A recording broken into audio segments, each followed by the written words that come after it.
It's now my pleasure to invite Dr. Gregory Chawynski, General Manager of Macmillan and Lockwood Palmerston North Limited, to address the graduands.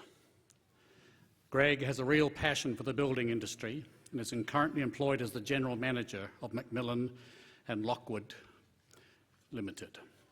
He has considerable experience in both the Australian and New Zealand building industry. He's held various positions within industry organisations and is currently the President of both the Manawatu Registered Master Builders Association and the Central Chapter President of the New Zealand Institute of Building. His experience includes developments on the Manawatu campus, the newest halls of residence, as well as the new Community Christian Centre. Greg is a Fellow of the Australian Institute of Building and a member of the New Zealand Institute of Building, the New Zealand Institute of Management, Engineers Australia, Australian Institute of Building Surveyors, Australian Institute of Project Management, and the World Organisation of Building Officials. Greg.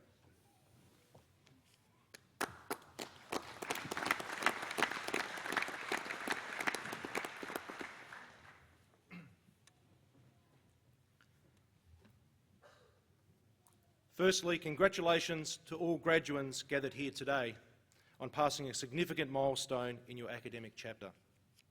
This will no doubt end a long journey of academic study for most, but for some of you, this day cements the foundation of but a step in the ongoing and furthering of your academic journey.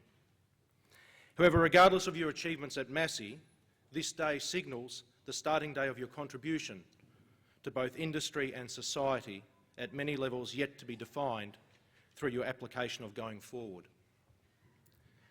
Chancellor Russ Ballard, staff, students, honoured guests, and most importantly, family and friends who have assembled here today to support these fine students, welcome. Life is a journey of self-discovery. To the students, your presence here today signals a milestone of excellence that has culminated in you being awarded recognition by Massey University. Today, I'm going to reflect with you through the words of a great man. This man was Dr. David Livingstone. The story that I wish to share with you today has indirectly a link to Palmerston North, though through acknowledgement of name. For those of you who don't know, this great city was first named Palmerston in honour of Henry John Temple, 3rd Viscount Palmerston, who died in 1865. The significance of this date shall be explained shortly. As a British statesman, Lord Palmerston served twice as Prime Minister of the United Kingdom in the mid-19th century and as Prime Minister of Great Britain. As a side note, the suffix north to Palmerston was added in 1871 by the Post Office to distinguish the settlement from Palmerston in the South Island.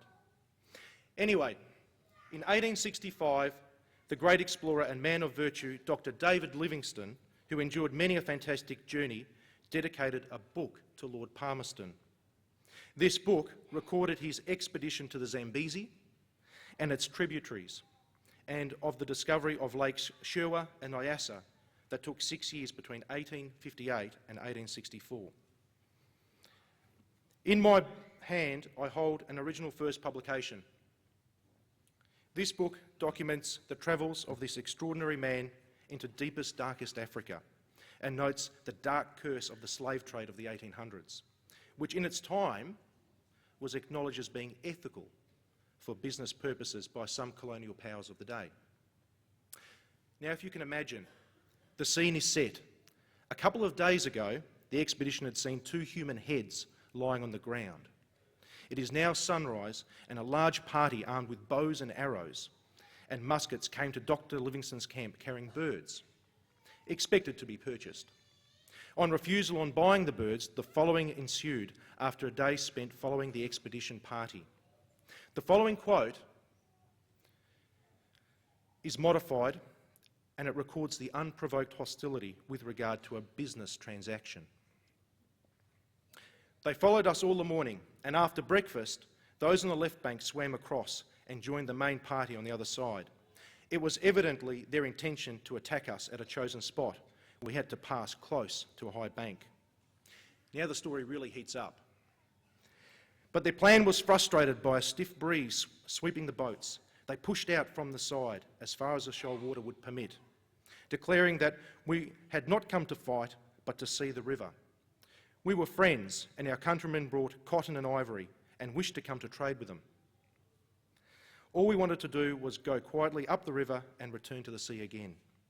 The old rogue, who appeared to be the ringleader, strolled up the bank and with a dozen others waded across the island near which the boats lay and came down behind us.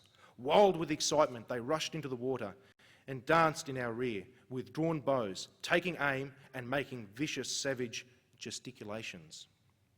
Notwithstanding these demonstrations, we were exceedingly loath to come to blows.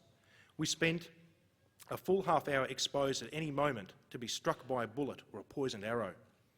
We explained that we were better armed than they were and had plenty of ammunition. This was their river. It was somewhat humiliating to do so, but it was pay or fight.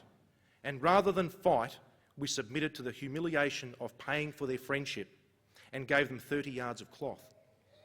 They pledged themselves to be our friends ever afterwards and said that they would have food cooked for us on our return.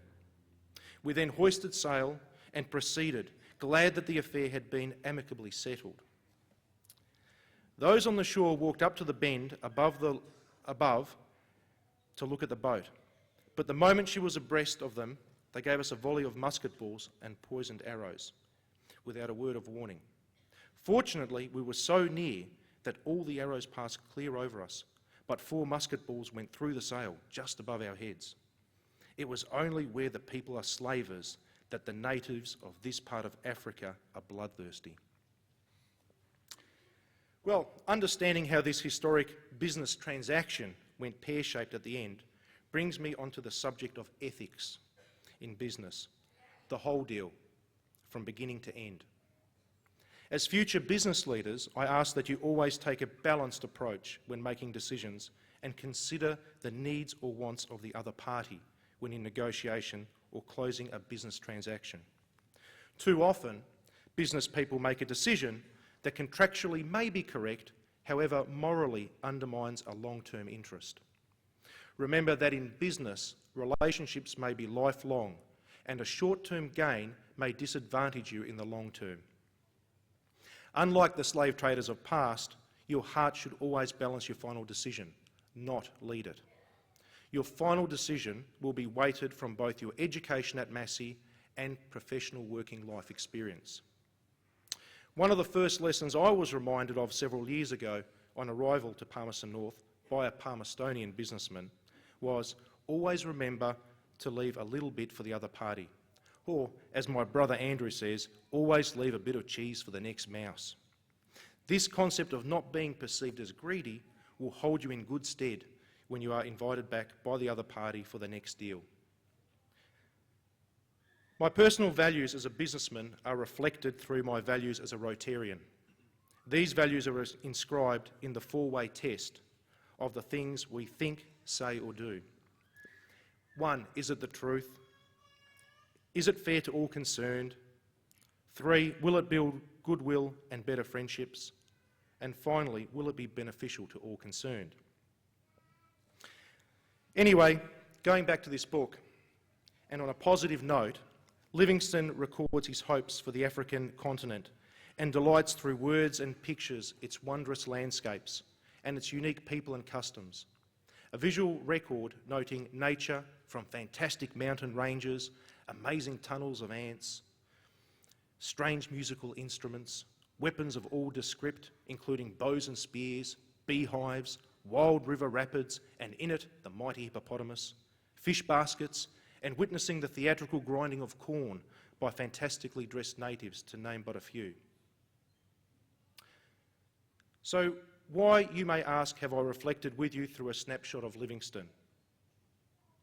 It is my hope that all of you will travel the world, meet wondrous people, and reflect on all that is good, and in time apply this good to all that you do, both in the workplace and in your contribution to society.